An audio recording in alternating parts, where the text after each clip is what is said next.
लड़कियों के लिए बोला गया, देखिए वो लड़कियों के लिए बोला गया, लड़कियों में एक जोश भरने के लिए बोला गया, अच्छी बात है। और सलाहकार हैं वो कह रहे हैं कि देश को एक नए संविधान की जरूरत है। क्या वाकई में पुराना संविधान खराब हो गया, बदलने का समय आ गया? जो मोदी जी के सलाहकार हैं वो बिना मोदी जी की सलाह के वो कुछ नहीं करते होंगे, ठीक। इसका मतलब कहीं ना कहीं मोदी जी को तकलीफ है, देश के प्रधानमंत्री को भारत के संविधान से, बाबा साहब के संविधान से दिक्कत है। दलितों के लिए इतनी प्राथमिकताएं संविधान में दी गई हैं, महिलाओं के लिए दिए गई हैं, जबकि ये इतने महिला विरोधी होते हैं, इतना महिला का ये विरोध करते हैं, इसीलिए इनको दिक्कत है। तो इसलिए मोदी जी के नियम अनुसार, मोदी जी के कहने पर मोदी जी के सलाहकार ने ये बयान दिया है, क्योंकि मोदी जी का सलाहकार उनकी सलाह के बिना भी कोई बयान नहीं दे सकता। लेकिन जैसा जैसा देश में विरोध हुआ, आप जैसे लोगों ने विरोध किया, तो मोदी जी और मोदी जी की पार्टी ने किनारा कर लिया कि ये उनका अपना बयान है, इससे पार्टी का, सरकार का कोई लेना देना नहीं। देखिए, जब भी कोई ऐसी बात आती है, पार्टी कोई भी उठा लीजिए इस देश की, जब भी ये कोई बयान दिलवा देते हैं, जब इनको उसके साइड इफेक्ट नजर आते हैं, तो ये पार्टी किनारा कर लेती है। इस बात में कोई दोहराया नहीं, कोई भी पार्टी आप उठा लीजिए। लेकिन मैं ये जरूर कह सकती हूँ कि इतने बड़े पद पर बैठे व्यक्ति जो है, इतने बड़े पद पर जो बैठा हुआ व्यक्ति है, उसका सलाहकार ये गलती तो ऐसे नहीं कर सकता बिना सलाह के। ये जानबूझकर किया गया, क्योंकि हम महिलाएं जो है आज बैठे हुए, जींस पहन करके, कपड़े पहन करके बैठे हुए हैं, तो ये संविधान की देन है। महिलाएं चुनाव लड़ती हैं, इसमें जो भागीदारी है, संविधान को सामने मद्देनजर रखते हुए इंदिरा जी ने हमें ये अधिकार दिया, ठीक। और इसमें हम आज बोल रहे हैं, इतने अधिकार से, इतने हक से अपनी बात कर रहे हैं। और फिर सबसे बड़ी जो चीज़ है संविधान में, क्योंकि ये पहले से ही दलित विरोधी है। सुनिए, इनमें मेरी बात सुनिए, ये पूरा का पूरा जो सबसे ज़्यादा जो है भाजपा और हमारे जो देश के बड़े बड़े दिग्गज नेता हैं भाजपा में, वो दलितों से बहुत चिढ़ते हैं और संविधान में दलितों को ज़्यादा प्राथमिकता दी है, क्योंकि ये बहुत जो है दबाया गया, इनको परेशान किया गया। तो ये एक इक्वल उस पर आ जाए, बराबरी पे थोड़ा आ जाए, इसलिए इनको ज़्यादा अधिकार दिए। तो ये तो पहले से ही दलितों से और महिलाओं से चिढ़ते हैं, इसलिए चाहते हैं संविधान बदल दें इनको। देखिए, पूरे सरकार के जो भाजपा सरकार है, उसके तो पूरे पीछे हमेशा संघ ही होता है। संघ की मानसिकता है संविधान बदलना, बेटियों के लिए बात ना करना, बेटियों को बदनाम करना, बेटियों के लिए। एक इन्हीं का नेता था वो सदानंद पतिजन, कौन सा पति था वो ये कहता था कि वो जो पति था पता ना कौन सा, तो वो कहता था कि महिलाएं वहाँ जाती हैं भाजपा में और न जाने क्या क्या करती हैं, ये करती हैं, वो करते। तो ऐसी मानसिकता रखने वाले ही लोग इस चीज़ को करते हैं। और ये किससे जुड़े हुए हैं? सब RSS से जुड़े हुए हैं। आप एक भी व्यक्ति जो है, अब जो व्यक्ति इनकी पार्टी में अच्छे हैं, तो उनको तो इन्होंने बैकफुट पे किया हुआ है। जो अच्छे व्यक्ति हैं उनको तो अच्छा ही कहा जाएगा। जब इनके पास हमें ऐसा कोई लीडर नहीं लग रहा, नज़र नहीं आ रहा कि इस देश के संविधान की बात करें, देश में कानून व्यवस्था की बात करें, देश में महिलाओं की बात करें, देश में शिक्षा की बात करें, देश में स्वास्थ्य सुविधाओं की बात करें, तो हम बात ही कैसे करें? आज मौजूदा जो है, अभी आपने G20 कराया और दुनिया को ये दिखाया, चलाना चाहते हैं। देखिए, ये जो है तानाशाह के आधार पर देश को चलाना चाहते हैं। क्योंकि जब नई संसद हमारी इसकी ओपनिंग हुई थी, तो आपने देख लिया था, जो देश में मेडल लाने वाली महिलाएं हैं, पहलवान हैं, उनको पीड़ित करने वाले व्यक्ति को नई संसद में ले जाया गया। और सिंगोल क्या है? सिंगोल एक राजतंत्र का प्रतीक है, और इस देश में राजतंत्र नहीं है, लोकतंत्र है। तो क्या राजतंत्र? तो उन्होंने छुआ क्या उसको?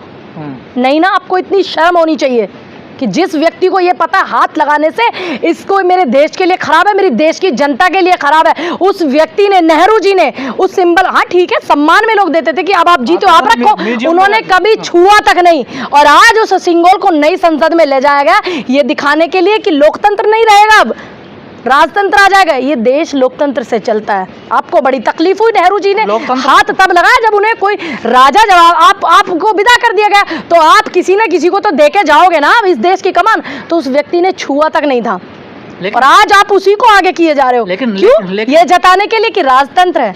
लेकिन राजतंत्र नहीं है, लोकतंत्र है। आपने सेंगोल का जिक्र किया। जब ये सेंगोल स्थापित किया गया संसद में, तो तब साउथ से ब्राह्मणों को बुलाया गया। तमाम ब्राह्मणों ने, जो उत्तर भारत के ब्राह्मणों ने सवाल उठाया, क्या उत्तर भारत के ब्राह्मण नहीं होते? मैंने कब कहा कि वो ब्राह्मण नहीं है?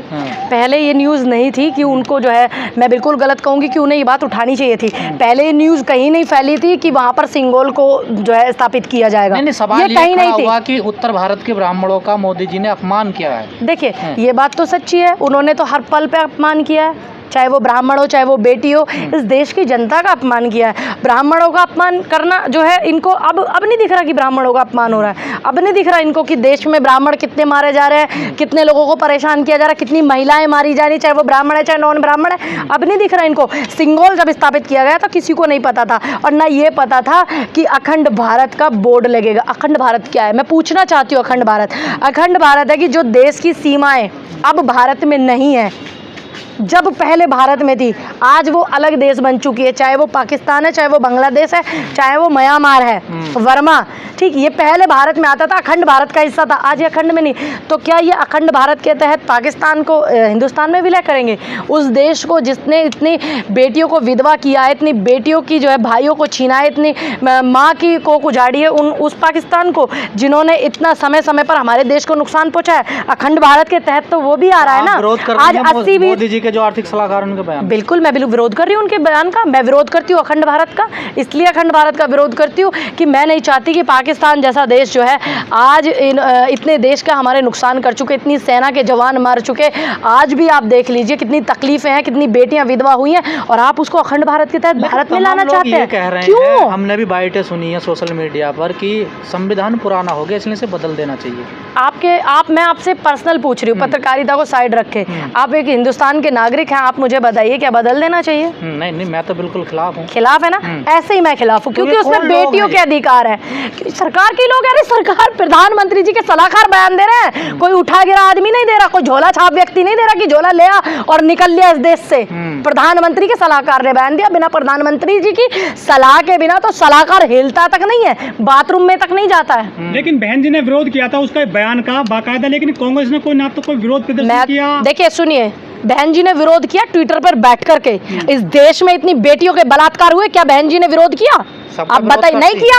नहीं, इस देश में सबसे बड़ा आंदोलन चला, क्या उन्होंने आंदोलन के समर्थन में बात की? नहीं की। इस बात से मुझे बहन जी से दिक्कत है। मैं उनमें, इस देश का सबसे बड़ा किसान आंदोलन चला था, उन्होंने एक बार भी सपोर्ट नहीं किया, नहीं समर्थन में एक भी ट्वीट नहीं किया। आपको जानकारी नहीं है? देखिए बिल्कुल भी नहीं है। दूसरी बात, लखीमपुर में बिल्कुल किया आंदोलन, सबसे पहले ट्रैक्टर लेकर राहुल गांधी चले। और मैं तो फिर भी कहती हूँ कि विपक्ष में है बहन जी, मैं फिर भी अच्छी लीडर है, हमने उनसे सीखा है, हम सीखते हैं आज भी उनसे कि इस देश के तमाम जो सरकार की खिलाफ नीतियां हैं उन पर बहन जी को आवाज उठानी चाहिए। बिल्कुल मैं तो उनका स्वागत करती हूँ, समर्थन करती हूँ अगर वो आवाज उठाए। मैंने नहीं देखा उनको इतने दिन से, तो मैं भी एक्टिव हूँ। मैंने नहीं देखा उनको, ट्रैक्टर चलाए गए थे लखीमपुर में, किसानों को मारा गया था, पत्रकारों को जेल भेजा गया था, मणिपुर में बेटियों को नंगा घुमाया गया था, कहाँ थी वो?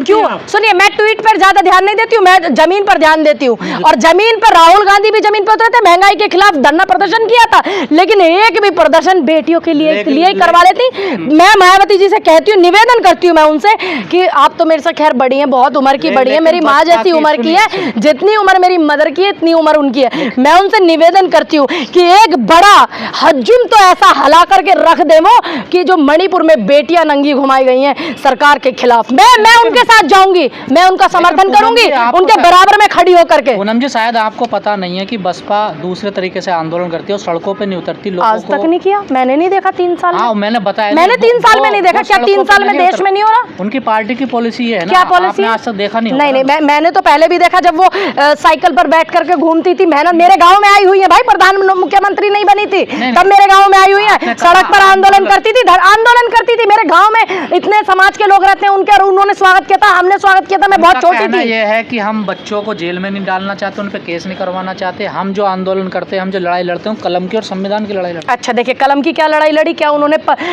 ये मुकदमा किया लखीमपुर के जो आरोपी थे उनके खिलाफ? क्या उन्होंने इस देश में एन वीरेन जो है उनके इस्तीफे की मांग की? अगर वो कलम से ही लड़ती है तो बताइए मुझे, नहीं ना। लेकिन फिर भी मैं उनसे कहती हूँ कि आप बहुत अच्छी लीडर हैं, बहुत अच्छी नेता हैं, और सबसे बड़ी बात कि एक आप महिला हैं, तो आपको कुछ भी मुद्दा आप मत उठाइए, अगर नहीं उठा पा रही वो आपकी पॉलिसी है, मैं जानती नहीं हूँ, लेकिन कोई बात नहीं। लेकिन राजस्थान में तो राहुल गांधी भी नहीं बोलते बात ना, बेटियों प्रियंका की, गांधी भी देखिए बोलती। राजस्थान में बोलने वाले बहुत लोग हैं, नहीं राहुल प्रियंका जहाँ क्यों नहीं बोलते? देखिए जहाँ बोलने वाले लोग नहीं है, अभी जिस राजस्थान के ज्यादा हाल राजस्थान में महिलाओं का है तुम्हारी सुनिए, सरकार में। हाँ बिल्कुल आप भी सही एक कह महिला रहे हैं। हैं, बिल्कुल सही कह रहे हैं। अभी महिलाओं की जो हालत 3 लड़कों ने खराब की थी, उनको पकड़कर जेल में ठूसा, उन पे यूएपीए लगाया गया, और जब जांच में पता चला तो वो लोग कौन थे? एबीवीपी के स्टूडेंट। और एबीवीपी क्या है? भाजपा की एक शाखा है। आपकी गलतफहमी दूर करूं। दूसरी बात, मैं बहन जी से ये कहना चाहती हूँ, मायावती जी से, खैर मेरी तो आंटी लगती होंगी, उम्र में बहुत बड़ी हैं, कि आप मणिपुर की बेटियों के लिए कुछ भी नहीं है। ये बहन जी बोली है उन्होंने। नहीं, देखिए वो तो मेरे से बढ़िया नहीं, बेशक बोलता है, मेरा अपना विचार है, मैं नहीं बोलूँगी, मैं आंटी बोल सकती हूँ, दीदी बोल सकती हूँ, बुआ जी बोल सकती हूँ, मेरे से बड़ी उम्र में, मेरी माँ की उम्र की है, तो दीदी और बहन जी तो उसी को बोला जाएगा ना, 5-7 साल 10 साल बड़ा, इसको भी बोल सकते हैं। और फिर एक अपना भी मन होता है, एक मन भी होता है भाई, ठीक है, मेरे तो खैर, मैं तो अगर उनको खुशी होगी तो मैं उनको बहन जी बोल दूंगी। वैसे मेरे से इतनी बड़ी है, मैं बहन जी ना बोल करके मैं उनको दीदी बोलना पसंद करूंगी। भेदभाव करती है दलित महिला? नहीं, बिल्कुल नहीं। क्या मैंने दीदी नहीं, मैं तो दीदी बोल रही हूँ, दीदी और बहन जी में फर्क बताए नहीं, वो इतनी मैं छोटी हूँ, भेदभाव कर रही है। चलिए आप करते रहिए, आप करिए। नहीं, बेशक बोलता है, मैं इतनी छोटी हूँ, मैं कैसे बहन जी बोल सकती हूँ उनसे उम्र में? मैं कितनी छोटी हूँ। अगर अब हमसे कोई बड़ा है, हमसे कोई बड़ा है, तो हम तो बड़ों को दीदी बोलते हैं, मैं अपनी बड़ी बहन को दीदी बोलती हूँ। हम आपको उन्हें सम्मान के साथ बहन जी बोला जाता है, बहन जी बोलते। देखिए हर कोई व्यक्ति बोलता है, लेकिन आप ये तो सोचिए कि मैं उनसे छोटी कितनी उम्र में, मैं बहन जी बोलती अच्छी लगूंगी? अगर मैं बोलती अच्छी लगूंगी? देखिए आप मेरे से छोटे, आप सर देख लीजिए अपना।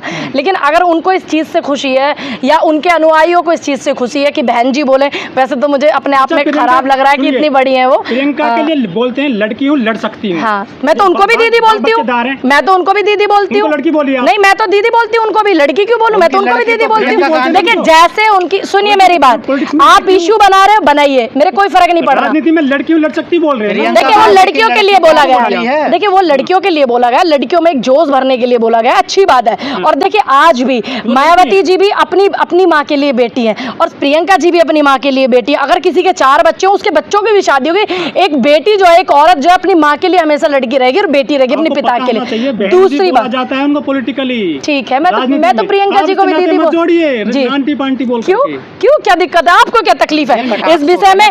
नहीं, अगर इस बात में आपको कोई तकलीफ है तो आप मेरे खिलाफ मुकदमा कर दीजिए। अखिलेश को भैया बोलते हैं ना? देखिए नहीं, मैं तो अखिलेश भैया को भैया नहीं बोलती हूँ, नहीं मैं तो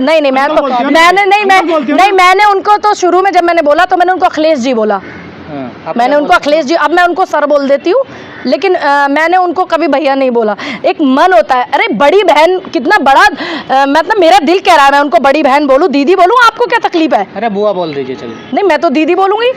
क्यों? मैं हाँ, बुआ भी मेरे बोल सकती हूँ क्योंकि उम्र में बड़ी है। चलिए ठीक बोल है, आप सकती हूँ। भटक गई हैं मुद्दे से। आप भटका रहे हैं मुझे, आपको क्या तकलीफ है? नहीं, आपको तकलीफ क्या है? आप बहन जी, दीदी, अरे मैं तो प्रियंका जी को भी दीदी बोलती हूँ, आपको क्या तकलीफ है? हो जाता है ना। नहीं, आपको लगता होगा कटाक्ष, अगर मायावती जी को लग रहा हो कि एक बेटी है वो मुझे दीदी बोल रही है, कटाक्ष है, तो आप उनका बयान निकलवाइए। तेज बोलने से बातें सच नहीं, आप मुझे बयान निकलवाइए उनका, अगर उनको दिक्कत होगी तो मैं नहीं बोलूंगी भाई, मैं तो बड़ी उम्र में दीदी बोलूंगी ना। मैडम जी सुनिए ना, आप ब्राह्मण की हर बात को सच नहीं मानता, मत मानिए। आपका कौन सा मुझे सर्टिफिकेट चाहिए क्या आपसे?